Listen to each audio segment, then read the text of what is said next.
మరొక జీవితాన్ని చూసినాం కదా. తన ఒక మామ కోసం ఎంత చక్కటి జీవితాన్ని, ఎవరు కూడా తనకు సహకరించినప్పుడు దొంగదారిలో తన ఒక జీవితాన్ని దేవుడి మార్గంలోనికి నడిపించాలని, దేవుని ఒక జనాంగంలో ఉండాలని, దేవుని యొక్క వంశంలో తను నిలబడాలని, తను తప్పు చేసిన జీవితాన్ని దేవుడు ఒప్పుకొని తనని ఇజ్రాయేల్ గోత్రంలో చేర్చిండు కదా. దేవుడికి మహిమ కలుగను గాక.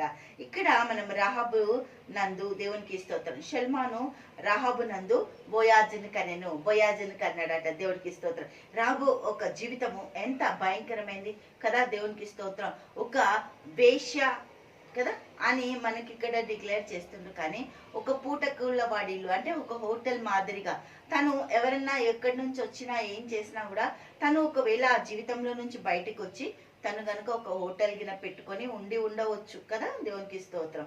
ఆమె వాళ్లకు భోజనం పెట్టి పైన మేడగదిలోకి ఎక్కించేటప్పటికి సిపాయిలు వస్తే, వాళ్ళ సైనికులు వస్తే ఏమని చెప్పేసింది, వెళ్ళిపోయినరు వాళ్ళు. ఎందుకు? దేవుని కొరకు తన జీవితాన్ని సమర్పించుకుంది. వాళ్ళు వచ్చినప్పుడు తను ఒకటే మాట అన్నది. ఏమన్నది? హల్లెలూయా. మీ మాట, మీ యొక్క క్రియలు, మీరు చేస్తున్న మీ దేవుని పనులు చూసి మా ఒక ప్రజల గుండెలు కరిగిపోతున్నాయి, మా గుండెలు నీరు కారిపోతున్నాయి, మేము ఏమిటికి కూడా పనికి రాకుండా అయిపోతున్నాం. బయట పరిస్థితుల్లో మేముంటున్నాము, మీరు ఇదంతా కూడా మీరు ఆక్రమించుకుంటారు. దేవాది దేవుడు ఆల్రెడీ మీకు ఇచ్చేసిండు, సాక్ష్యం ఇచ్చిన జీవితం రాహాబుది. అందుకే దేవుడు రాహాబుని తన ఒక గోత్రంలోనికి తీసుకొచ్చిండు. రాహాబు ఒక జీవితం చూస్తే ఏమంటారు అందరూ, చీచి తనెవరు? వేశ్య. అయ్యో వేశ్య నా తీసుకొచ్చి పెట్టుకుంటే పరలోక రాజ్యంలో చేరేది ముందు వాళ్లే. దేవునికి స్తోత్రం. హల్లెలూయా. ఆ ఇరుకు గోడలన్నీ కూడా కూలడానికి కారణం అయ్యింది ఆమె.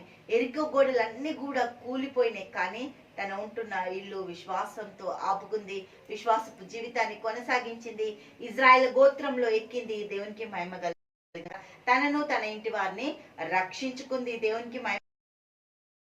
ఒక గోత్రంలో క్రీస్తు ఒక జాబితాలలోనికి తాను చేర్చబడ్డది. బోయాజును కన్నది. దేవునికి స్తోత్రం. వారసులను తీసుకొని వస్తున్నారు ఒకరు కదా. నీచమైన స్థితిలో ఉన్నారు. దేవుడు అందుకే వాళ్ళని మొదట రాపించుడు. అబ్రాహాం తర్వాత ఇసాకు తర్వాత యాకోబు తర్వాత ఎవరిని రాపించిండు? యూదా ఒక భార్యను రాపించిండు. యూదా భార్య తర్వాత వీళ్ళందరినీ రాపించుకుంటూ వచ్చి దేవునికి స్తోత్రం. హల్లెలూయా. రాహాబు నందు బోయాజును కనెను. దేవునికి మహిమ కలుగును గాక. దేవుడు వీళ్ళ ఒక జీవితాలని పిలిచిండు. దేవునికి స్తోత్రం. కోరుకున్నాడు. ఆమెని తల్లిగా నిలబెట్టిండు అక్కడ ఇజ్రాయెల్కి. హల్లెలూయా. దేవునికి స్తోత్రం. ఆ ఒక ప్రాంతంలోనికి ఎరుకో గోడలు కూలిపోయి వస్తుంటే అప్పటికేనంట దేవునికి స్తోత్రం షల్మాను చూసి ఆమెకి వివాహము ప్రోత్సహించినాడు. దేవుడికి స్తోత్రం. హల్లెలూయా. ఆమెకు ప్రపోజ్ చేసిందంట. ఏంటి? నేను నిన్ను చేసుకోబోతున్నాను అని. ఇజ్రాయెల్ గోత్రంలో ఆమె చేర్చబడింది. దేవుని యొక్క జనాంగముగా ఈ యొక్క రాహాబు పిలబడుతుంది. దేవునికి స్తోత్రం. హల్లెలూయా.